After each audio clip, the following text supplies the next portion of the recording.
અંકલેશ્વર શહેર B division પોલીસને વિદેશી દારૂ ભરેલ આઈશર ટેમ્પો સુરત તરફથી નેશનલ હાઈવે પરથી વડોદરા તરફ જનાર હોવાની માહિતી મળી હતી।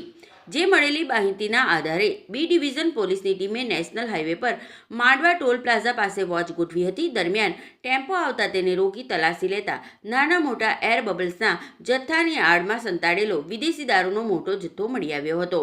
પોલીસે રાજસ્થાનના ટેમ્પો ચાલક કમલેશ હીરારામ બાંગડવાની ધરપકડ કરી હતી અને ₹39,93,000નો વિદેશી દારૂનો જથ્થો તથા મોબાઈલ અને 12 લાખનો ટેમ્પો મળી કુલ ₹51,98,000નો મુદ્દામાલ જપ્ત કરી ટેમ્પામાં વિદેશી દારૂનો જથ્થો ભરી આપનાર રાજસ્થાનના ભજનલાલ તેમજ દારૂનો જથ્થો મોકલનાર સુરતના સંજય દેસાઈ અને વિદેશી દારૂનો જથ્થો મંગાવનાર વડોદરા વસંત કાભાઈ ચૌહાણ અને ટેમ્પાના માલિકને વોન્ટેડ જાહેર કરી તેઓ વિરુદ્ધ ગુનો નોંધી વધુ તપાસ શરૂ કરી।